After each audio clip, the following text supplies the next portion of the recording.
I do find myself spending time in South America, Central America, and it's not just that I am trying to learn Spanish, it's also that I'm learning an awful lot from the culture. And some of what I'm discovering is that there are civilizations south of the border within North America that you have that they have been through multiple climate changes already. In the history of the Maya, they went through 3 major climate shifts, and each time they suffered, but they learned and they adjusted and they changed their civilization. And I think that we have something to learn from that experience and to learn in ways that they adapted to adapt our own civilization. One of those is agriculture.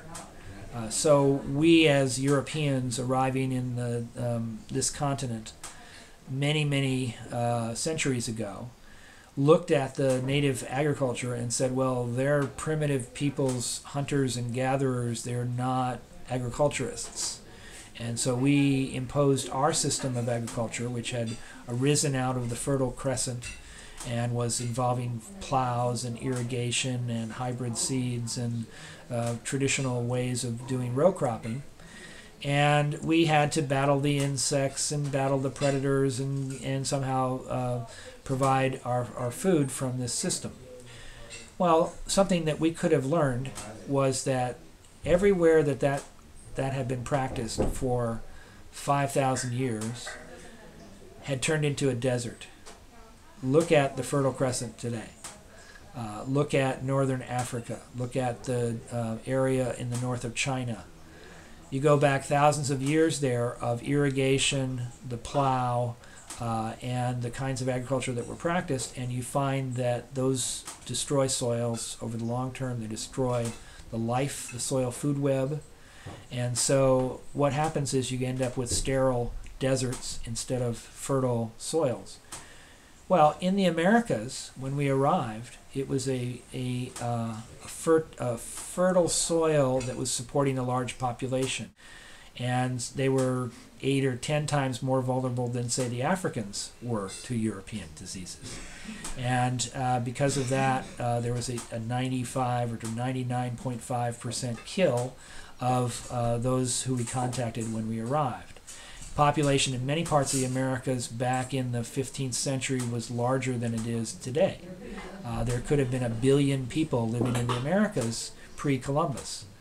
Well, what they left behind was not giant cities, because they didn't build with that kind of stone monumental architecture, except for perhaps the Itza and the Inca and a few others, but rather the soils. They left behind thick, deep soils. You see that in the rich black soils, the terra pretas of the Amazon. You see it in the middle of North America, in Iowa and Nebraska, and those are areas that used to be sandy. There were sand hills there in previous eras, and then they have been transformed into thick black soils. And so you have, even in Australia, you find places where there were man-made anthropogenic soils that were part of the process of production of food. So while producing food to feed a very large and growing population, you're improving constantly, year in, year out, the soil depth, the fertility and richness and nutritional value of the soil. Well, that's certainly something that we all can learn from. So I'm starting to learn that. I'm studying the Milpa system in Central America and the Chinampa system around Mexico City and some of these others that were the products of centuries or millennia of research, much of which was all lost when the catastrophic population decline occurred in the 16th and 17th centuries.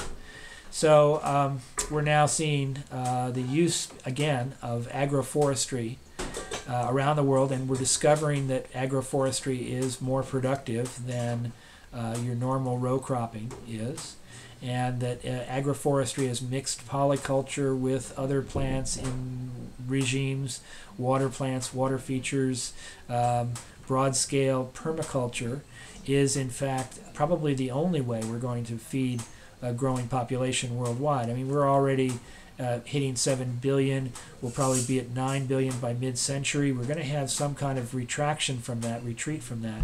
But to make it as easy as possible, we still need to produce an awful lot of food and improve soil fertility and take carbon out of the atmosphere.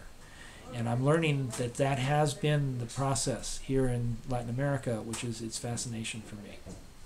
What about Latin America's position in terms of peak oil? There's a political turmoil in Latin America now that's directly related to the limits to growth and resource extraction.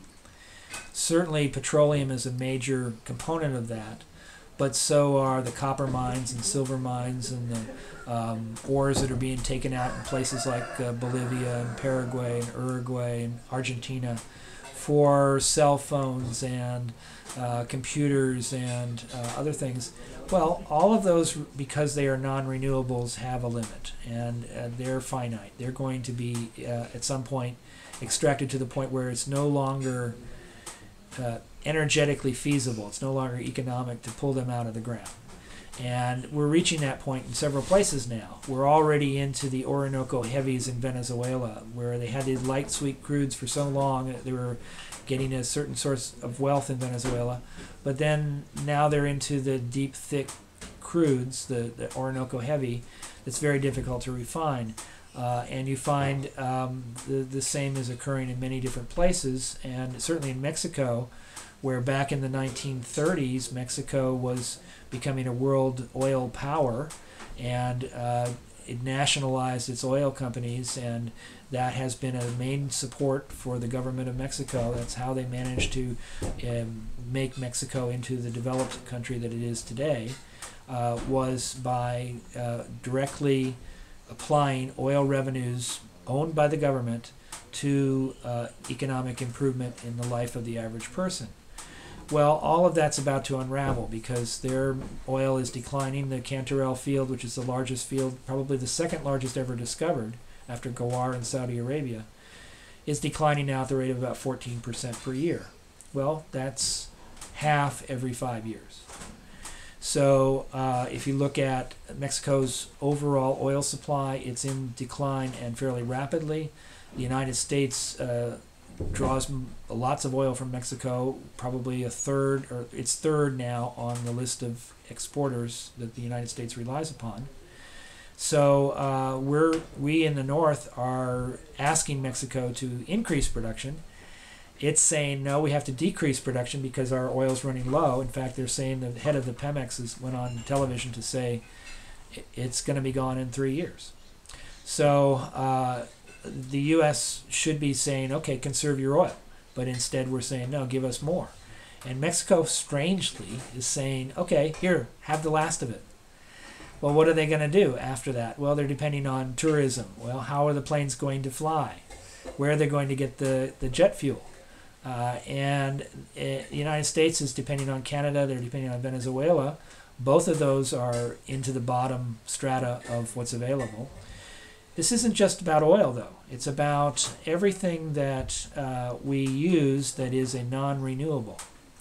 We have not used that to better our position in renewables, which we should have done.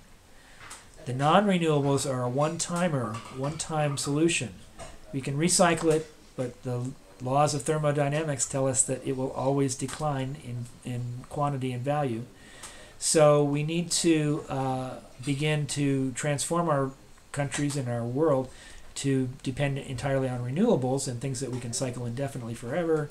However, we haven't done that. We haven't spent the one-time capital to provide us the renewable infrastructure, the solar energy, wind energy, wave energy that should be powering our societies by now. Unless we do that pretty quickly, we're going to find ourselves unable to support our civilization with just renewables because we don't have the infrastructure built.